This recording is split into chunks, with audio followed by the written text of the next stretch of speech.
Primeiro, de onde veio esse nome? O nome eu acho que é legal o Thiago detalhar um pouquinho, mas eu vou dizer assim, como a gente se conheceu, né? Tá. Brevemente, assim, nós já trabalhamos com nossos universos separados de terror, eu falo de Sete Além. O Thiago tem todo um histórico ali trabalhando em cemitérios, com histórias, lendas voltadas a essa cultura. Ele vai falar mais em detalhes sobre isso. E o Rogério fala bastante sobre lendas, folclores do interior, e ele vai falar melhor do que eu estou falando aqui. Mas a gente se cruzava aí na internet, se via, um conhecia o outro de longe, sempre admiravam o trabalho do outro. Sabe, tipo os Vingadores? Só que a gente assim, nós somos os Vingadores do terror, porque cada um falando da sua área, a gente se uniu uma vez, porque acabamos fazendo aí episódios, uma vez eu e o Rogério, uma vez eu e o Thiago, uma vez eles dois, e uma vez no outro podcast os três. E nesse dia eu nunca contei pra eles. Eu já fui pensando assim, eu vou falar pra esses dois que a gente tem que fazer um projeto. Eu até levei meu filho de testemunha, fui falando no carro pra ele. Quando eu conhecer esses caras e tá com eles, eu vou falar pra eles que eu quero fazer um projeto junto. Antes de eu falar, os dois já falaram. E aí a ideia do nome veio do meu amigo Thiago. E ele pode explicar o porquê do trocadalho que ele fez, que ficou muito bom.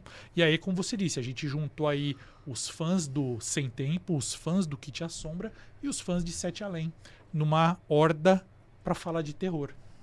Eu vou entender o nome. Depois eu quero entender, assim, como você iniciou, Luciano. Depois eu quero entender o Thiago, como ele iniciou também. E depois o Rogério. Porque aí depois a gente vai falar. Vocês vão juntar tudo isso no liquidificador e aí vai ver o que vai sair. Qual é a fórmula daqui pra frente. Mas eu quero entender o nome. Porra, o nome foi o seguinte, a gente, acho que foi uma vez que a gente fez um programa junto no nosso querido amigo, que é o padrinho desse projeto, que é o Daniel Pires, e nós somos velho, né? E aí a galera começou a falar que a gente parecia Sugar Daddy do terror. Aí, pô, Daddy, que é papai. Sim. Pra Daddy é só arrumar um pouquinho ali, mexer um pouquinho nas vogais. E aí a gente arrumou a gente criou esse nome sem querer, brincamos lá e deu um nome legal, né? Deu um nome legal. E o Rogério, ele é, na verdade, uma fração ainda não alcançada dessa condição de Sugar Daddy. O Rogério tem 34. Então ele é um adoçantezinho. É o caçula, né? Ele é o melzinho. Ele não é ainda. Baby. Ele tá saindo de Sugar Baby pra ser um Sugar Daddy. Ele vai virar o Sugar Daddy. Então foi mais ou menos isso, assim, foi uma coincidência, a galera começou a chamar a gente dos daddies do terror e falou, pô, Sugar Daddy eles é mais falam legal. como se tivesse 60 anos, 70 eu tenho 46, anos. Então, pô, se for ver ao jovem. pé da letra, Não, até onde eu sei, é 60 anos.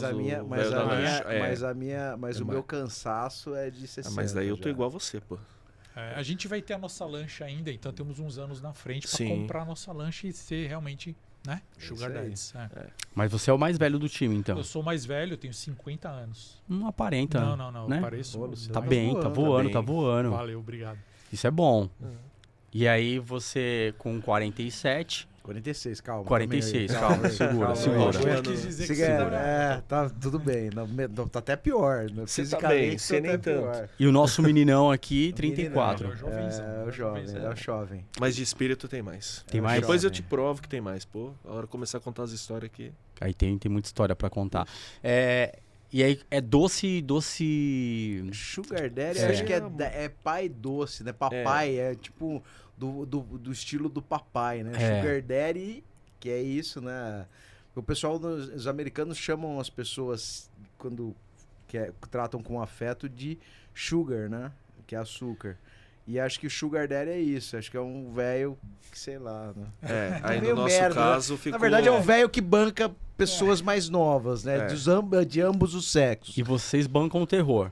Aí ficou morto. Ficou se precisa pagar alguém, se vai bancar alguém, a gente não consegue. Por enquanto, calma, que o Pode projeto... ser um canal bem sucedido.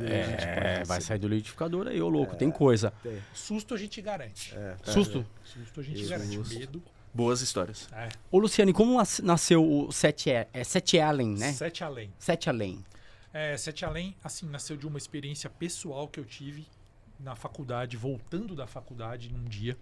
Eu voltava de ônibus, até é bom assim, até falar prestem atenção, vocês que gostam de terror, que assim apreciam, porque essa história é bem leve, tá? Uma história fofa. Eu sempre voltava de ônibus da Vila Mariana para o Ipiranga, onde eu nasci e cresci. E eu pegava qualquer ônibus ali, era na faixa do meio-dia, 1h da tarde. Então não importava qual ônibus eu pegava. Eu ficava lendo lá um livro, ouvindo música, dava sinal. Qualquer ônibus na Domingos de Moraes que eu embarcasse, ele me levava até a estação Vila Mariana, onde eu pegava um outro ônibus chamado Sacomã. E lá eu ia pro Ipiranga. Todo dia essa rotina, segundo ano de faculdade, aquela coisa, meninão e tal. E aí, naquele dia especialmente, eu andei bastante pela Vila Mariana, passei em livraria, banca de jornal, enrolei. Chegou no ponto de ônibus, eu ouvindo música e lendo, eu dei sinal pro ônibus e não me atentei no nome do ônibus, porque eu podia pegar qualquer um. Cara, esse foi meu erro. Ou talvez o meu acerto. Eu entrei no ônibus e eu não estranhei isso, eu devia ter estranhado, porque horário de pico, perto da Paulista, você se espreme para entrar no ônibus. Mas naquele dia eu entrei sozinho. Eu mal entrei no ônibus, olhei, tinha um lugar para sentar ali do lado direito, perto de uma mulher. Eu sentei do lado dela, tinha umas pessoas em pé, outros lugares vazios. Assim que o ônibus começou a andar, a moça me cutucou. Eu não entendi nada, ela falou alguma coisa. Eu tirei o fone de ouvido para entender e ela falou assim: "Você não vai para Sete Além, vai?" Aí eu falei: "Quê? Do que você tá falando?" Aí ela falou assim: "Desce desse ônibus. Esse ônibus vai para Sete Além." Eu continuei sem entender. Aí tinha uma outra moça em pé, ela falou pra mim assim: menino, mas com cara de dó, com pena. Ela falou: "Desce agora. Esse ônibus vai pra Sete Além, você não é de lá." E aí já tinha um rapaz mais já agressivo, ele falou: "Ô mano, desce aí agora." Na hora o cobrador me viu assim, viu que eu não devia estar lá, ele gritou pro motorista frear. O motorista freou e eu desci. Desci por trás do ônibus, na época a gente embarcava por trás e desci sem pagar. Quando eu desci, eu olhei nas janelas do ônibus, todo mundo do ônibus que estava ali olhando feio para mim, olhando com cara de agressivo. O ônibus seguiu alguns metros e virou à direita numa rua que não virava ônibus. E foi embora. E eu fiquei com esse termo na cabeça, Sete Além. Que raio de lugar é esse? Cheguei em casa, contei para minha família, meu pai pesquisou ali, né? Nós pegamos o Google Maps da época, que era o guia de ruas. Olhamos lá procurando tal, o que seria Sete Além, tal, folhamos, não existia nada com esse nome. Pegamos ali, fomos procurar no lista telefônica, né? Meio ruim falar essas coisas antigas, mas ok. Não existia nada com esse nome. Eu fiquei com essa palavra na cabeça, usei para algumas coisas minhas, por exemplo, banda, escrevi contos chamados Sete Além, mas que não tinham a ver com o universo paralelo, porque eu não sabia que era um universo paralelo, que era um local existente no qual as pessoas podiam ir. Quando eu fui descobrir isso? No Orkut. No Orkut, eu criei uma comunidade chamada Sete Além, mas não era para falar de terror. Era para agregar os meus amigos, meu irmão, aqueles camaradas da minha vila que tinham todos crescido e cada um estava seguindo a vida. Então eu criei ali e avisei, ó galera, entra lá. Não tinha WhatsApp, não tinha grupinho assim. Eles entraram.